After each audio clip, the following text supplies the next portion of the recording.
Well, all right. Welcome, everybody. Welcome to Vato Presents, where my guest today is Kim Bertrand. And she is here, so let me invite her to video. I should probably turn on my camera. Oh, hello. Well, hello. Give me 1 second. Let me fix the fortune cookie. If you're not here on Fireside, there's a little fortune cookie where I can put your website, so bertrand.social, and it will take you right to all of your social media, which is great. And for me, Paul Vato, you can just go over to paulvato.com. We are live on Twitch, Facebook, what else? YouTube's. We're just going to I'm going to share this with people. And if anyone that's here, please share it with your followers so that we can get some people in here. But if not, either way, we'll be starting in about 1 minute. For those of you that are not on Fireside, you're wondering what the heck is going on. On Fireside, we have video, we have people in the audience, and my guest Kim is here already. Again, this is Paul Vato Present. Kim is a satirist, a comedian, a Sh1tposter, if you will, and the host of the SUCC podcast, SUCC. And I'm curious to find out all about these things, what they are and whatnot.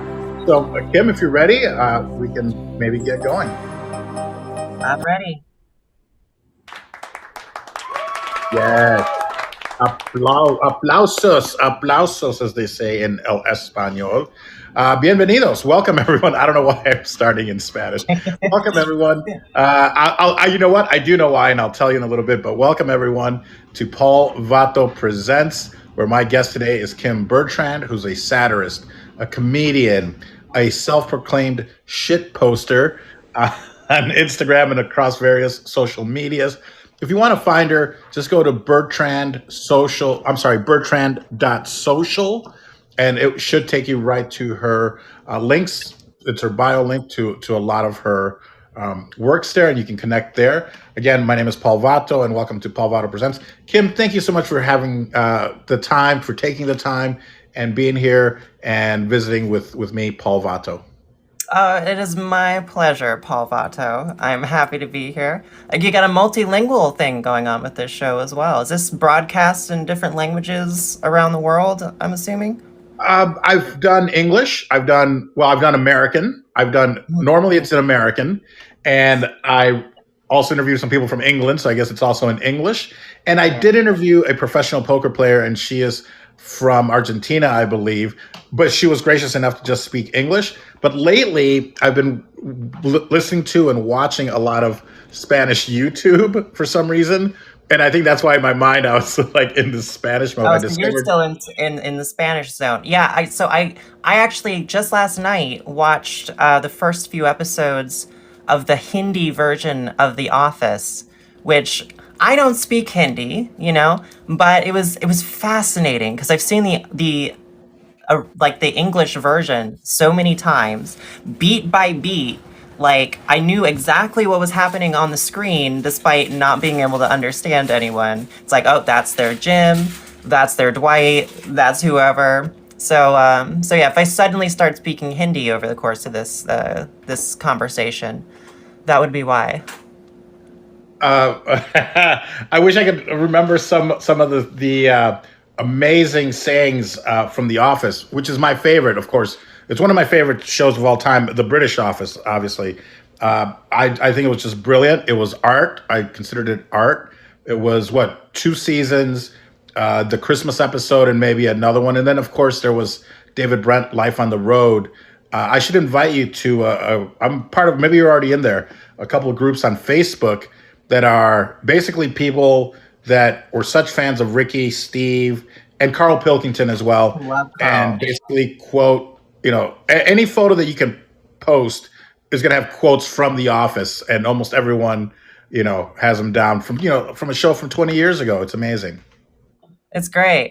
Carl Pilkington is like I look up to the man. You know what I mean? Which maybe that's not the best person in the world on paper I could look up to, but goddamn, like his perspective on life, his constant negativity. I'm in love with him. I want to see him do more stuff. I haven't seen him in anything in a long time. Yeah, he's done a few things. I mean, he just turned 50, believe it or not. His birthday was just a few days ago. It's amazing. This isn't something that we talked about, and so I had no idea about this. But I could spend the next 2 or 3 hours talking about their work and what a big fan I am. Also of Carl Pilkington, the moaning of life, all that. I mean, it was just amazing. The way his mind works. And a lot of the things that he, quote unquote, kind of predicted back then have really come to fruition. He was kind of almost a futurist, but right, that constant negativity, which I think people attribute to, the common working class British person, So, I mean, but he's brilliant. I agree with you 100%. Yeah, for sure, for sure. If you ever get Carl on the show, let me know. I want to tune into that one. Well, we'd have to have you as a co-host because I think between Oh, the two of us, we could really grill him on some things. That would be one of my ultimate fantasy interviews. Would be somebody from that world, but especially Carl Pilkington. yeah, same here. Same here. If I could get Carl on something just to get him to participate and complain about it the whole time, I could happily die at that point. That would be it. Oh my goodness! Well, and I barely missed him. He was actually in Vegas, but I had no idea until years later when I saw. I think it was the Moaning of Life, or one of those one of his travel shows after Idiot Abroad, where he was literally 20 steps away from my business in Vegas. When he was traveling in the U.S., he went, I think, through Mexico and the U.S., but he came to Vegas, and they literally shot something 20 feet away from where my business is, outside of the casino. And I was just so heartbroken that I had no idea that he'd been there like a year before or 2 years before, Ah, because I've been such a big fan of his. yeah, yeah. That reminds me of something that happened to me, which was super random. So like, I must have been 21, 22 years old. I was working in some bar in rural Texas, and Dog the Bounty Hunter was outside one day looking for a criminal, I guess, bounty hunting, whatever he does. And the thing about Dog the Bounty Hunter that you don't learn from TV is he's a petite man. He's a broad guy, but he's on the short side. He's not very tall. I want to say, hold on, I'm real time fact checking myself. Wonderful. I believe it. I went looking for him because when I was in Hawaii with my ex-wife, we actually went to the Kind bail bonds, but of course he wasn't there. He wasn't working, but So we were trying to track him down. he's 5'4", right? So I've got a good 3 inches on Dog the Bounty Hunter. I think I could take him easily in a I bounty think hunt so. situation. I didn't realize he was that short. He's Dave Faustino short. He's Bud Bundy short. Yeah, he wears platforms, which the camera never shows. It's kind of a Tom Cruise approach, which is very hard to catch criminals in, but can't look short on camera. Well, that's why you have your crew. That's why he's surrounded with his crew. So I'm sure they're doing all the work. It's Oh, true. so interesting story from Rocksteady, one of our listeners and audience members. Dog the Bounty Hunter arrested a dude I know in Mexico on the border of Tijuana and San Diego. Now, I do remember him doing that and then getting arrested himself in Mexico because apparently bounty hunting is illegal in Mexico. So I don't know if he's talking about the same guy or not, but Yeah, it's crazy. It's crazy that it's legal anywhere. It's a very Star Wars concept, bounty hunting. It's just kind of fucking shocking to me. I'm sorry. Am I allowed to curse on the show? I don't know. I've got a hard time not being. Oh, good. apparently the Okay, audience I got audience wants to hear it. So definitely cursing is not yeah. only allowed, it's encouraged. Oh, well, that's fucking fantastic. All right. Leave a comment. I like the applause. Just smash that applause button, please. Thank you. Oh.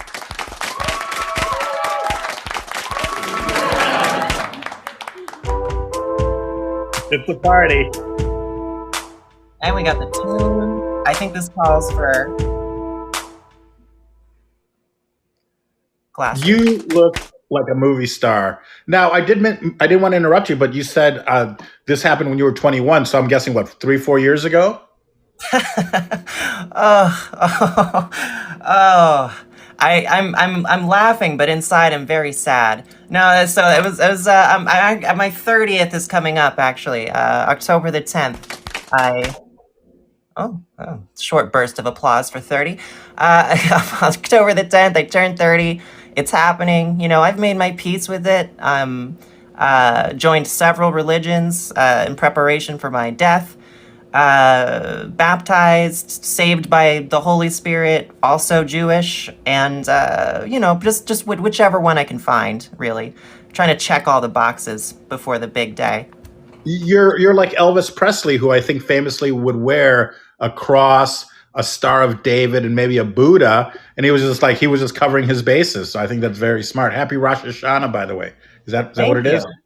Yeah. It's Rosh Hashanah, of course. Rosh Hashanah. Sorry. Yeah, definitely. I am definitely the authority on how to pronounce Jewish holidays. 100%. Yeah. Are you Jewish? I didn't know. I am not. I'm not. And my, yeah.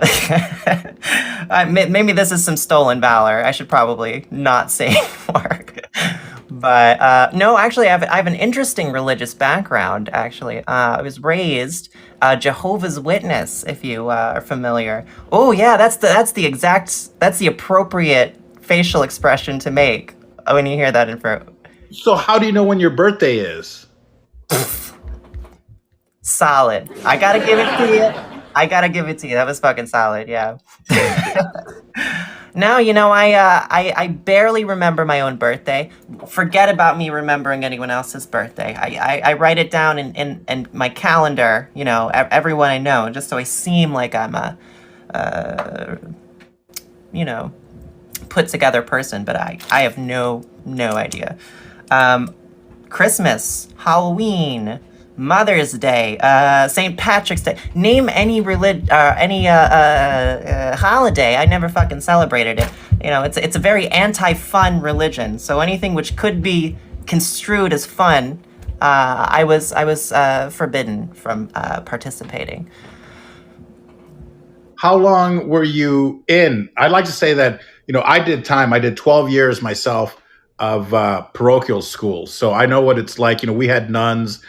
So I don't know all the intricacies of the Jehovah's Witness, but I do know the strictness of it as far as not celebrating holidays, including your own birthday and things like that. But, obviously then as you get older and you start learning about other cultures and other religions, you're like, well, there can't just be, just one. It can't be our way or the highway. But if it was, obviously it's the Roman Catholic religion. It's the only one true way to heaven. It's in the Bible. So, but other than that, so how long, or are you still practicing, or did you find other religions, or how did that work? Oh yeah. Still, I mean, like as I said, I'm practicing all the religions now. I've got them all. I try to attend a church service every day.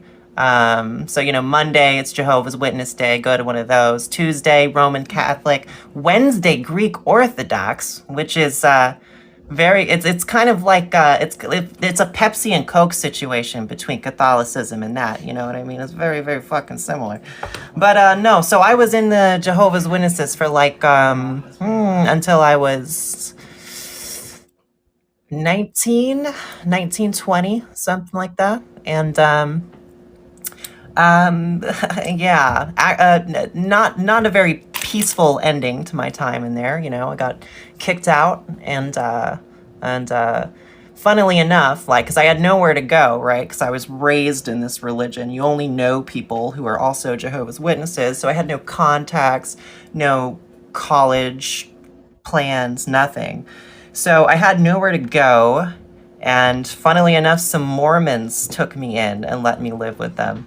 So, I graduated from Jehovah's Witnesses to Mormons, and let me fucking tell you, like, comparatively, the Mormons were great. They just fed you. That's it. That's all they want to do. They feed you food.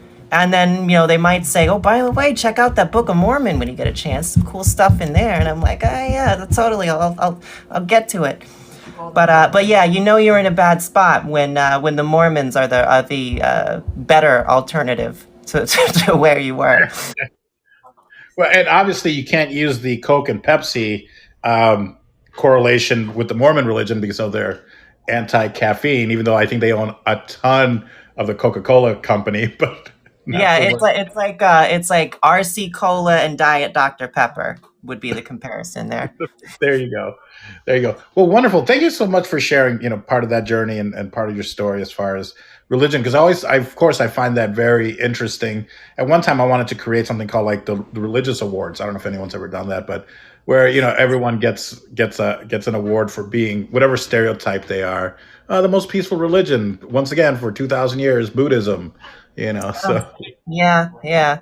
I mean, they've kind of got a lock on that one. I mean, I guess the doesn't the Catholic Church kind of do something like that, right? They all get together every now and then, and they like decide on a new pope, and some smoke comes out of a chimney or whatever. I mean, that's well, kind of like the religion awards in a way, It's it like, kind of is, but with the Pope, either he has to, and I don't know if it's the same word as royalty, but he has to either abdicate or when he dies, then they convene, and then they vote. One of the cardinals or bishops then becomes the Pope. I should probably learn more about it since I was, like I said, I did 12 years of hard labor in a parochial concentration camp.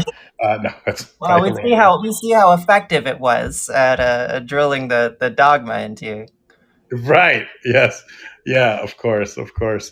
Well, wonderful. Wonderful. What are you up to these days? I know that you're working on. You're now doing film production, and also your podcast. But I wanted to maybe touch base on a few of those things now that we've gotten to know you a little bit. Yeah, yeah, for sure. Yeah, I'm working on so I guess closest job title that makes sense for me would be creative executive. So like a lot of what I do is like at the most like beginning level of when a project gets started. I like try to find people who've got great ideas, good concepts or screenplays, good writers, and pass it up the flagpole and try to get the ball rolling on developing projects with people. Besides that, I just do a lot of work that falls outside of that wheelhouse and just whatever I can to try to get movies made. I've been working on this documentary film, which unfortunately at this stage they would kill me if I talked about it, so I can't say much about it. But it's a weird position to be in, right? Because I've my whole personal brand on the internet, everything is very chaotic and very much not serious, and kind of offensive and just harsh, and people don't like it or want to look at it, and that's intentional. But like I'm doing reach outs to people, to potential subjects for a very serious film. This war, displacement, all this stuff. And I'm just praying the whole time they don't Google me and click on my Facebook link and see a picture of me with a big glass of something that looks conspicuously like semen, and then a subtitle which says, "This is a glass of semen." That's a real photo. Oh, thank you very much. Do you just laugh whenever I say semen? Yep. There it Wow. is. Of course, it's Wow, Rocksteady. Of course, that's the Rocksteady is magic a big word for fan today. Yeah. of. I think he's a big fan of the semen, obviously, and I'm sure that's one of the photos that first attracted me to you, as far as like, oh, I got to know who this person is. There was also one where it looks like you're covering. You call it? Is it a what is a bussy with a B? Not prepared to answer this. Okay, well, I got to put on the thinking glasses for that one. I also know that you're an eyeglass model, so thank you for Oh, you're great. very welcome. You're very welcome. These are very real eyeglasses. I got a crazy prescription for them. It's like super, definitely glass in here. So, a bussy, to get us back on subject. And Um, I should know yeah. this because I'm sorry to interrupt, but I do have my new book out, the Kama Sutra, which is a definitions and sex terms of everything you could possibly want.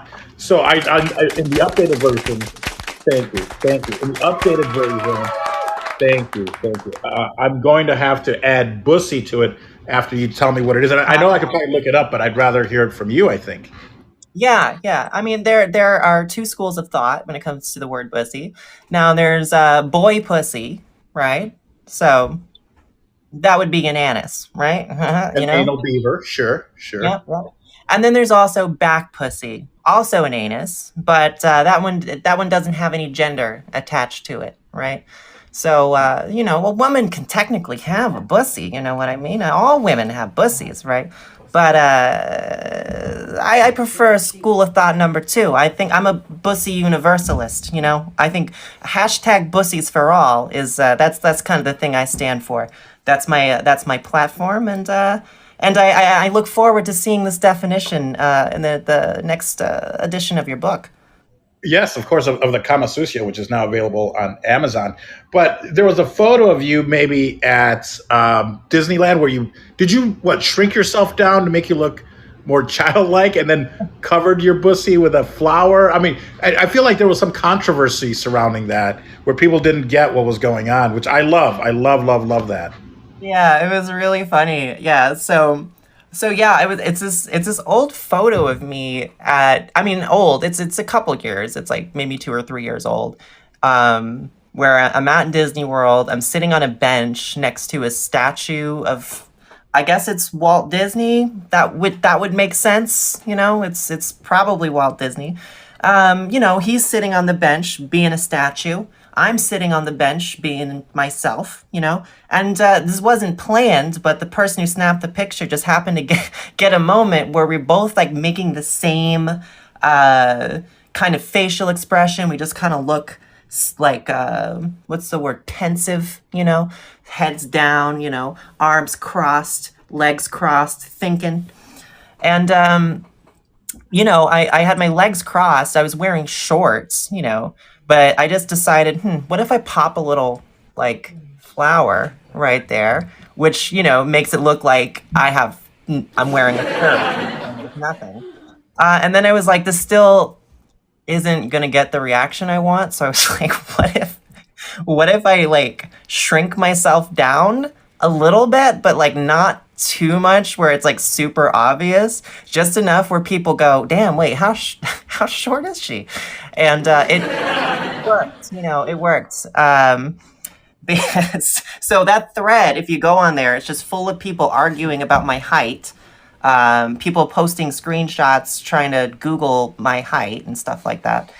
And it was just hilarious, man. It was so funny to me. And then I don't know if you know Squeezy McJibs from Facebook. He's a pretty big like character, He commented on the post at one point, and all of his followers flooded it, and it just like people were just sharing it and just debating the reality of the photo. And what really got me is that people were zooming in on the pic, and they were like, "What's wrong with her fingers?" Because the way that I edited the shrinkage, it made my fingers, which we can look at now, they're a little stubby, but they're pretty normal human fingers. You know, it turned them into these little Vienna sausage fingers, and people were saying, why does she have flippers instead of hands? All kinds of stuff.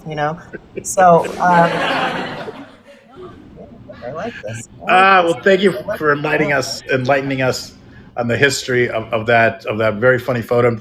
People can find it at Instagram.com/Bertrand Media. So definitely give Kim a follow there at Bertrand Media, because it's a lot of entertainment. You can also just click on the link if you're here live on Fireside. Click on the link at bertrand.social. And for me, you can go to paulvato.com or click on the link here on Fireside. And there you go. Well, that is wonderful. And you're also doing a podcast, which I'm curious as to what the acronym of SUCC stands for, SUCC. If you'd like to tell us a little bit about that, that would be wonderful, and where people can find it. Sure, sure. So it's funny that you think we did the work of coming up with an acronym. Uh, no, it's I guess we could come up with one right now.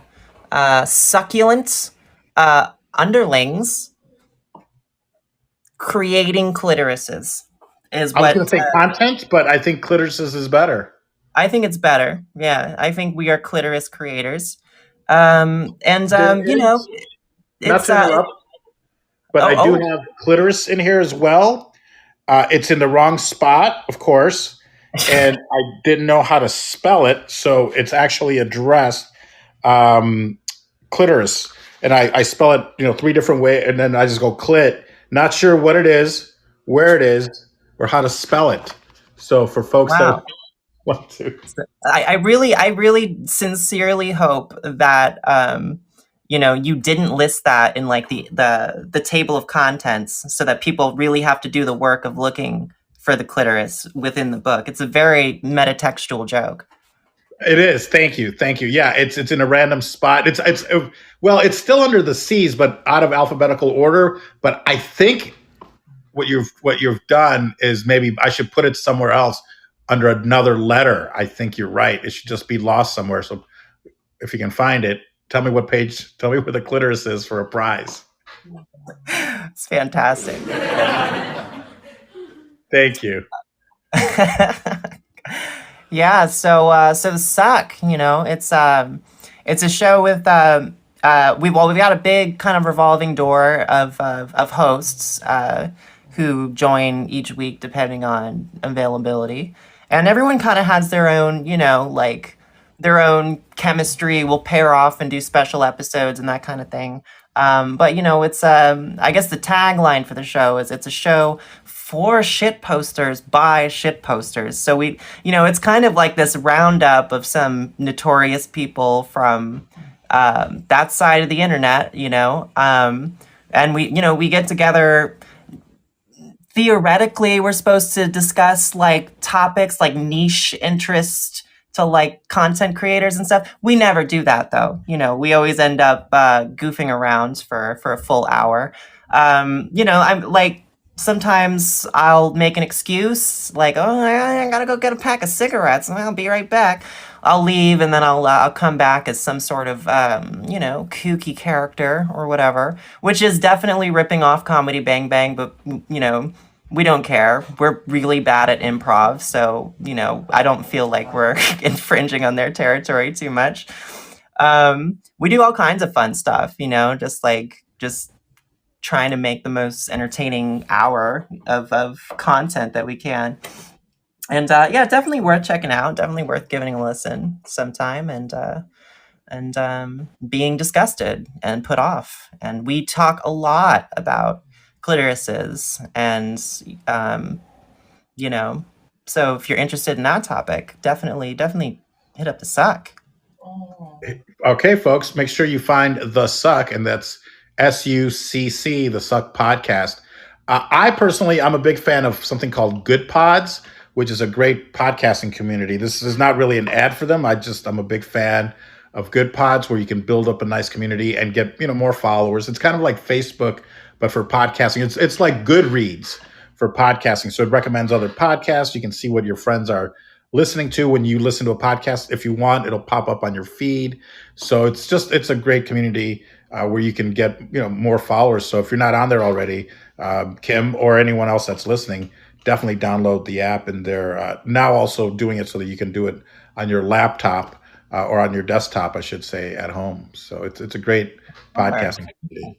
Well, this isn't an ad either, but I'm a big fan of the McRib, Paul, which is back for a limited time only at participating locations throughout the United States. Again, just sort of a civilian, putting it out there, putting it out into the world, just letting people know. And also, I'd like to go ahead and plug my new book, which I wrote over. Well, it took me a while to write it. It's called Holly, Holy Holly, Baby. It's Holly. all kinds of good stuff in here. You know, I stayed up for like hours every night writing. I didn't get much sleep. It's a little psychotic in places, but it's got an okay ending. Well, I guess I kind of threw away the ending with the last book. It's like all, you know, it's really depressing stuff in there. But anyway, that's my book. The Bible. Check that out. .com.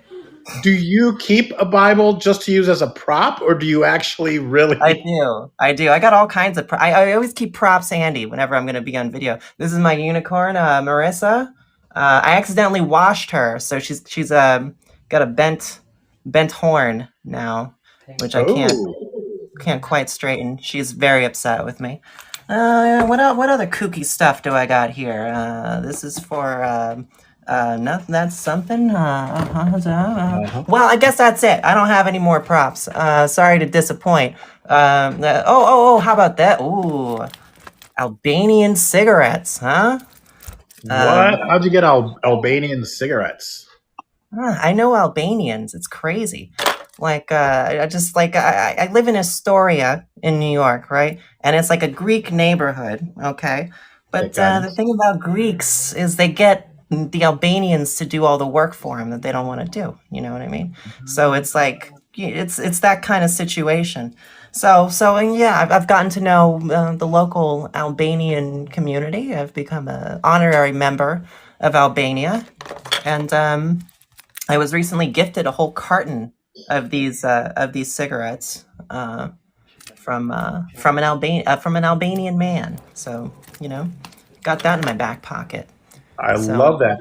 Did you grow up on the East Coast? Did you grow up in New York, or where did you grow up, or how did you end up in New York? So I was born in Florida, which I tell people I was born in Florida, and they're like, "Oh, that explains it." Well, explains what? So I was born in Florida. Lived in Texas for quite a while. My mom is originally from Long Island, and I've got like pretty deep family connections to New York, you know. And I moved up here. I visited for a while, and then I moved up here. A little over a year ago now. So kind of fresh to it all still taking it all in, you know, the smells, the sights, the smells, all of it. I'm taking it all. It smells. I'm taking in all of this. It smells really bad. And so, oh my goodness. I've never been. I'd love to visit. I've been to New York.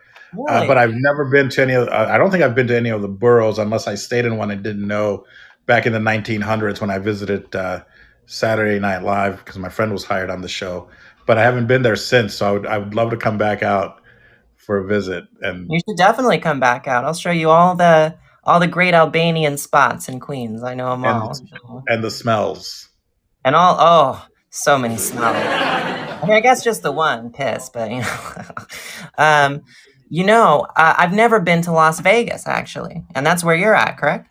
I am in Las Vegas, so you're going to have to definitely come out for a visit, and it can be as mild as you want it or as wild as you want it. You know, Vegas, it's amazing. What do you got there? Is that an eye patch? I think it used to be part of sunglasses, and then it fell off. But I kept it because I thought I could probably make an eye patch out of this. I never followed through, unfortunately. Nope, can't keep it on.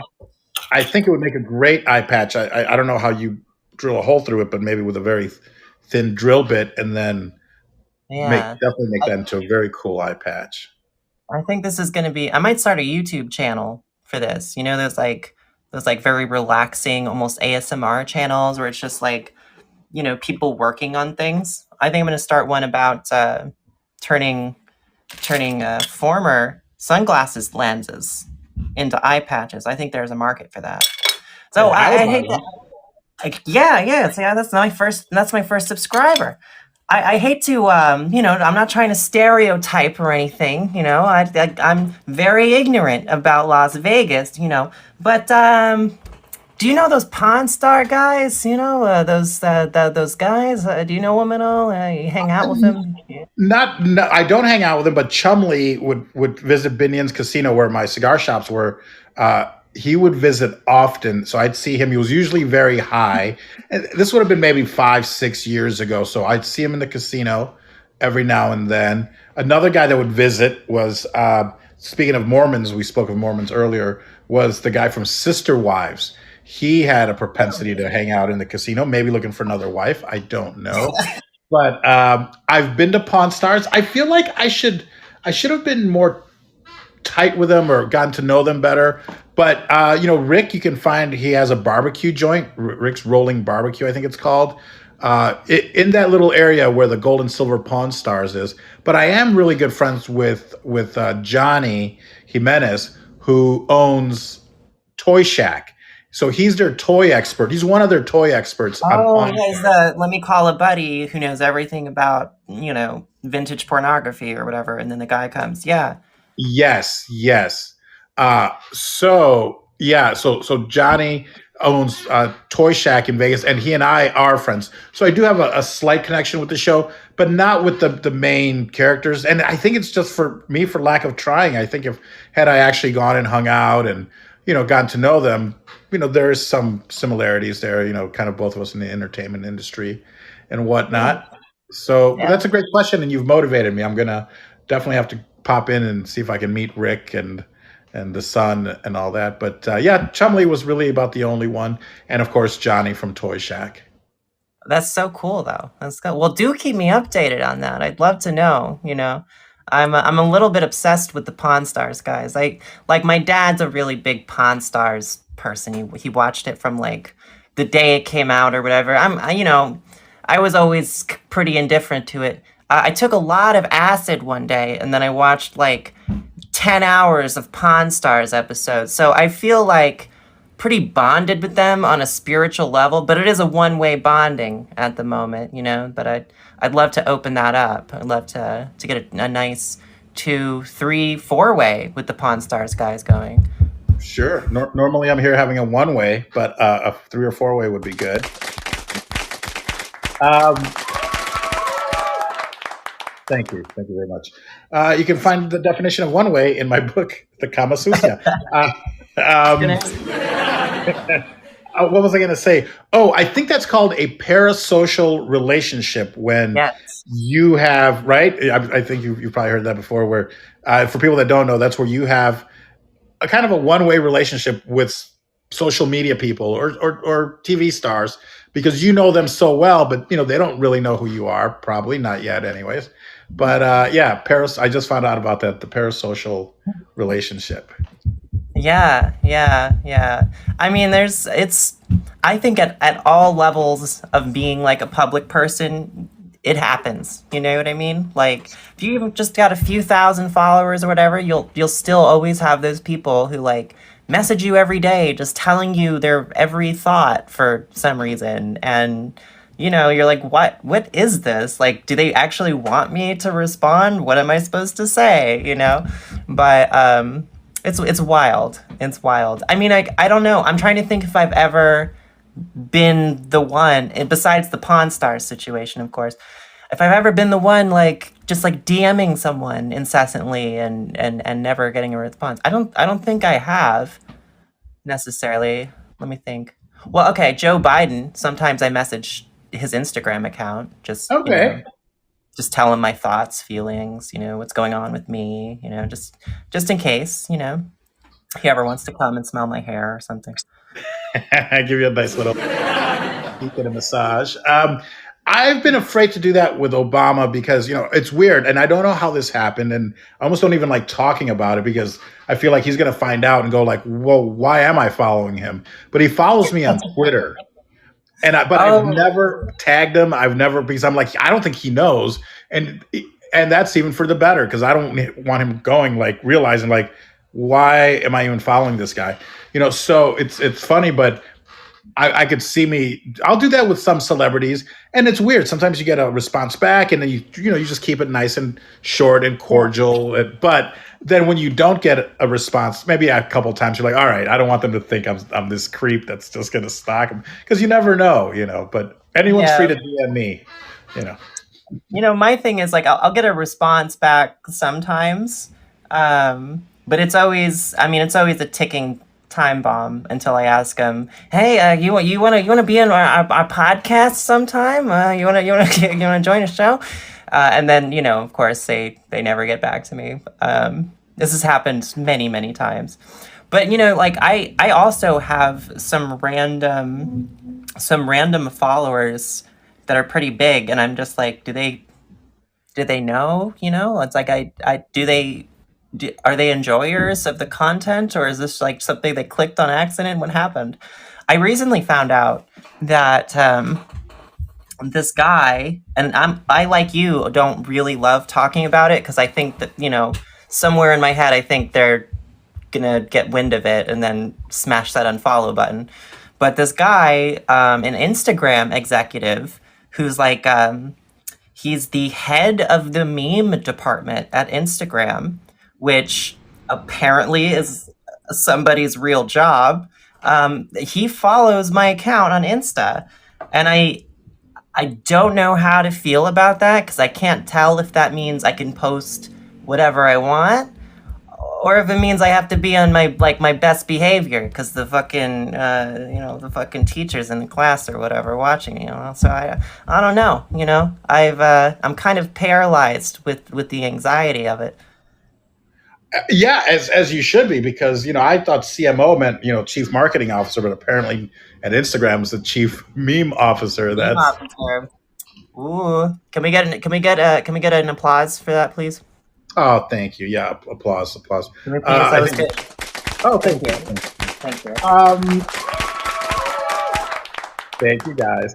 Do you have time? And I don't know if anybody wants to come up and ask a question. Do you have time to take questions, or and people might also be busy because I know, like in Australia, where Rocksteady is. Hi, Rocksteady, and hi, Woody. Thank you guys for popping in and supporting the show.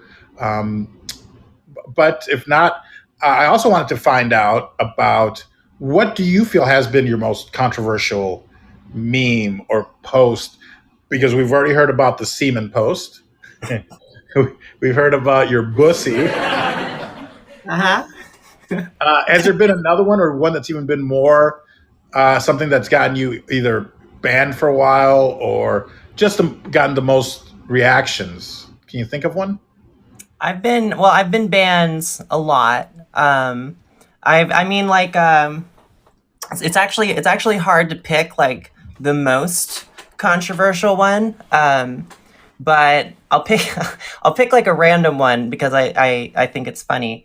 But I guess I made this like really, so I do these like comics. I do these images of it's photo manipulation basically. It's like a kind of like surrealism thing. So I do these comics usually of like political figures. So like I've done one about Joe Biden where he's locked in a bunker and masturbates a lot and comes through his nipples. It's an experience. You can check that out on my Instagram. I've done just all kinds of people. And I went on this weird home improvement kick. If you remember that show from a while ago, Tim Allen and Sure. Al Borland and everything. And I I don't know. I was like depressed, and I was watching a lot of home improvement. So I made this really dark comic, basically where it's like this Shakespearean thing where Tim Allen is like the king of the castle, lord of the manor, man's man, but also literally the whatever king of a fucking kingdom. And I wanted to do like a allegory for the October Revolution in Russia, because I'm insane and I like to say home improvement, October Revolution, what if they together. So it was like really dark. And at one point, Al Borland, who's played by this guy named Richard Karn.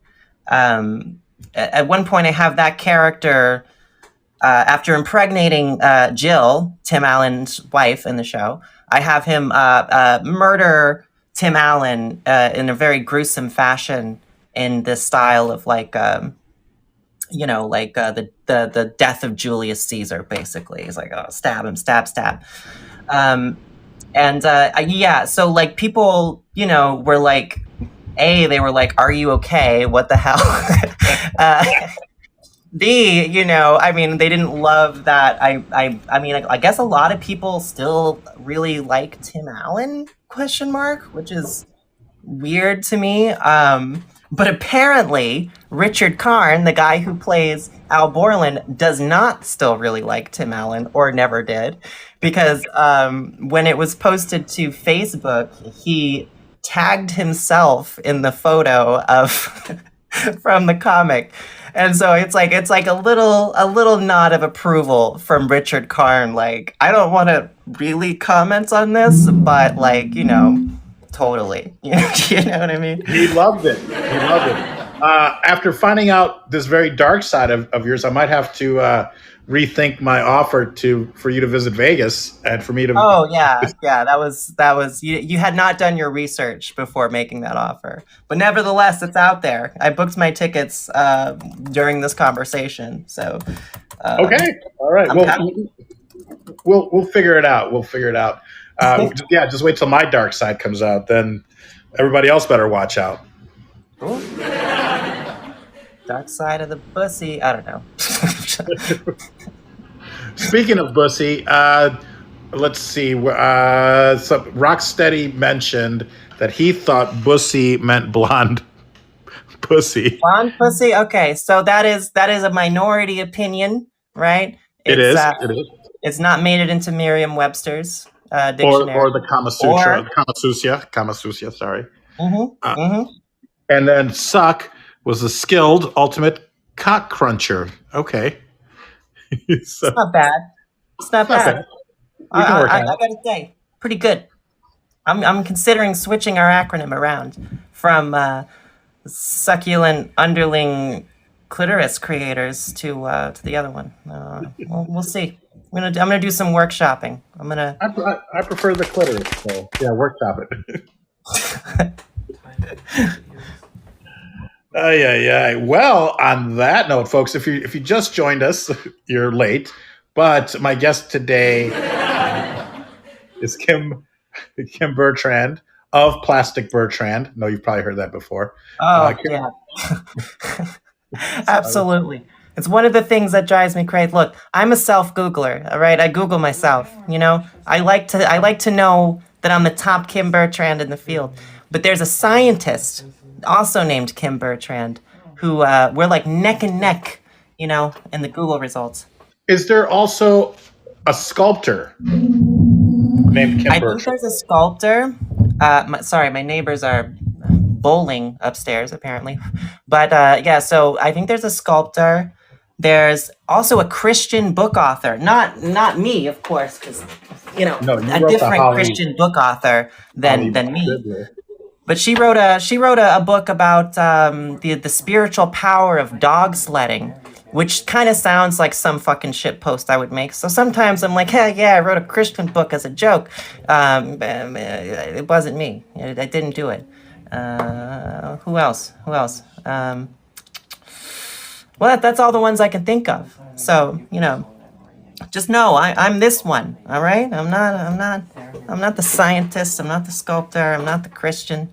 I'm the cum poster. All right. The shit poster, cum poster, and bussy poster. So amazing. Which I'd rather know you than all these other Kim Bertrands that are out there.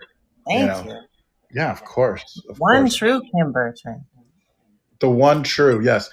So what is next for Kim Bertrand, since we'd like to speak to you in the third person? Yeah, since Kim Bertrand's been speaking in the third person, I'm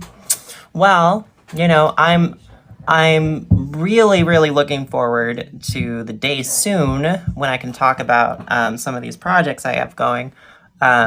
People, I mean, I am not this way at all. I will just let anything spill.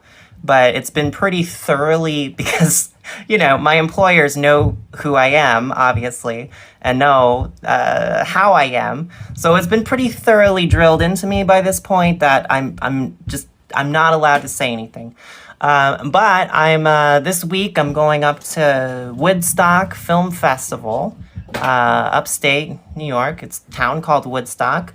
Kind of just representing my organization, and we're gonna have some fun. We got some very talented friends who've got films there, so it's gonna be cool.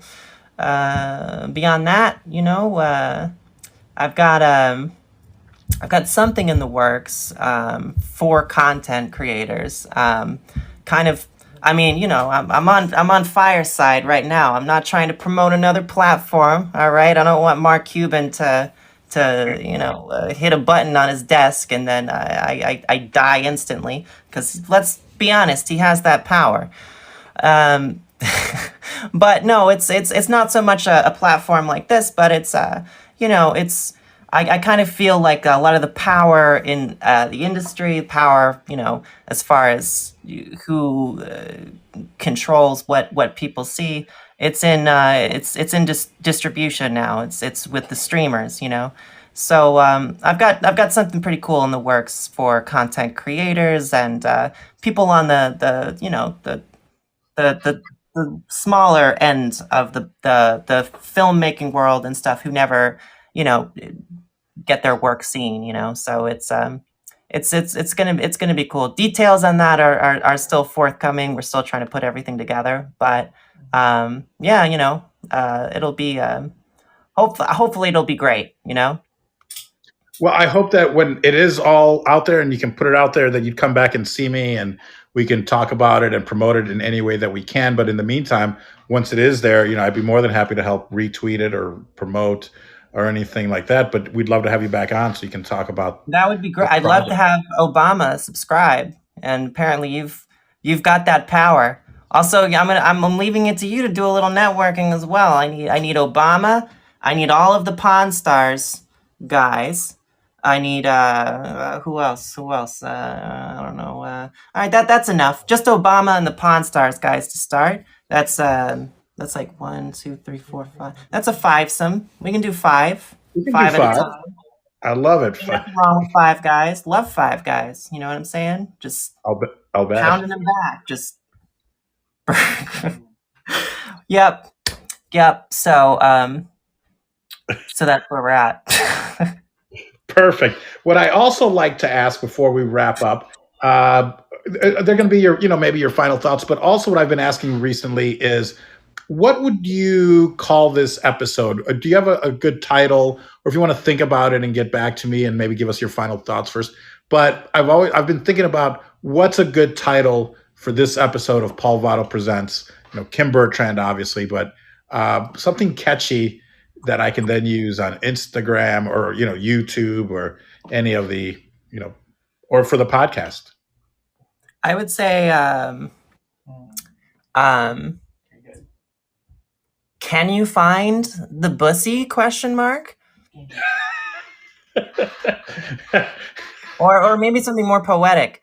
In search of the Paul bussy. Vato presents Searching for Bussy. Maybe could Paul be. Vato presents Kim Bertrand in searching for the bussy. I gotta respond. Okay, there it is. So, Paul Vato and Kim Bertrand look for the bussy. There. Ooh, that's good. I like that. Sponsored by Kama Sucia. Now available on Amazon in Kindle, in paperback, and in hardcover. Ooh, hardcover. Yeah, I got a hardcover edition of my book as well, and I guarantee you, if you read this book, you will get hard. It is a very erotic book. Please check it out. It even tastes good. I love the way it tastes. The Bible. It's so Lick it.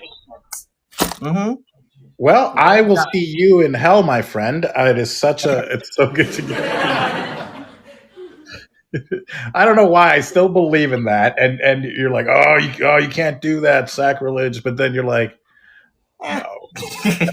I mean, I kind of hope there is a hell. It's going to be full of like, it's not an original point, whatever, but some cool motherfuckers are going to be in hell. So, plus, I'd rather take being tortured forever than just being dead. That's lame. You know, I can learn to enjoy torture, is what I'm saying. You can't have a pitchfork shoved in your pussy for all eternity without learning to enjoy it at some point. So I'm okay. Am I being played off like I'm at the Oscars? No. I think people are enjoying that because it's so true. Like, would you rather there be nothing or severe pain for for eternity? At least you're feeling something. That's so true. Give me that pain. Give me that pain. I want it. Give me that. Oh, you are amazing. Normally, I ask for final thoughts, but maybe those were your final I think thoughts. that might be my final thoughts. Yeah. And I like that sign above you. I am not your God. Oh, yeah. Yeah, this is one of many unhinged designs available in my Instagram shop. So you can get it on a pillow. You can get it as a tapestry, like I have behind me. Oh, and I have another one. Hang on, I just have to strip slightly for 1 second. Wonderful. Please, folks, it's too bad that you're not here in person to watch my guest, Tim Bertrand. Wow, we're really getting a lot of applause now. Thanks for taking your clothes off. Yeah, you're welcome. So it's another Minion themed. I just do a lot of Minion stuff. They don't enforce copyright. So so it says military wife on it. So I like to wear this around. Not a military wife, so that's a little bit of stolen valor. Don't know what it's supposed to mean. Don't really get what the joke is, but it's one of the best sellers in the shop. So check that out. Everyone's gonna be wearing them this fall season. Military wife. Military wife as a minion, as a military wife. I love it. Where can people find this? What's the best way then to find you, to find your shop and all that? They can go to bertrand.social, or you can just go to my Instagram page, Instagram at Bertrand Media, and press view shop. I love it. I love it. Kim, thank you so much for taking time out of your day to be here. You made me genuinely laugh. I love the fact we're gonna have to do another episode of just Carl Pilkington, maybe a little bit of Stephen Merchant and Ricky Gervais, but definitely something covering Carl Pilkington. And for those of you that aren't familiar, familiarize yourself with this genius. I mean, I'm still listening to episodes from 20 years ago on XFM radio in the UK, before they even had The Office, but you see a lot of the inklings and a lot of the beginnings of some of the stuff that came out in The Office, which I think Carl was probably responsible for a lot of those things. So I would love to just continue chatting with you about that.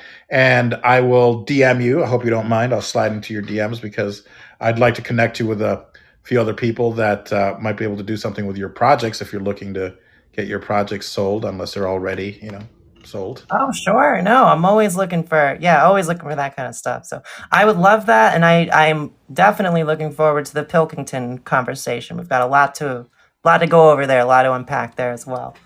Quite honestly, you are really, besides these group of Facebook people, which are mostly all people in the UK, they're not my friends here, but you're really the only one that I've met on this side of the pond that's actually a Pilkington fanatic. I don't think I've ever met anyone else that's in the US that feels the same way. So we have a lot to chat about, my friend. Yes, we do. Yes, we do. Because I listen to those XFM shows too. Like once I ran out of the podcast, you go to the XFM shows, and I mean, we'll talk about it. We'll talk about it. I'm sure that you could say a line and I would know the next line. Like, where's your brother? I, I can't finish the line. I know what you're talking about. He I can't. Died. He died. Yeah, That's it. when he was in Africa. But no, my favorite one is when he's describing going into the house and seeing the condom on top of the pile of dead flies, and the note. Remember the note where it's like. It was a list of baby items, shoes, things, and then on the back it said "no longer needed, baby dead." Baby dead. Yeah. Hilarious. They just, and man, I was beside myself. I really wanted to get to the UK. September 10th, they had an RSK convention, Ricky, Steve, Carl.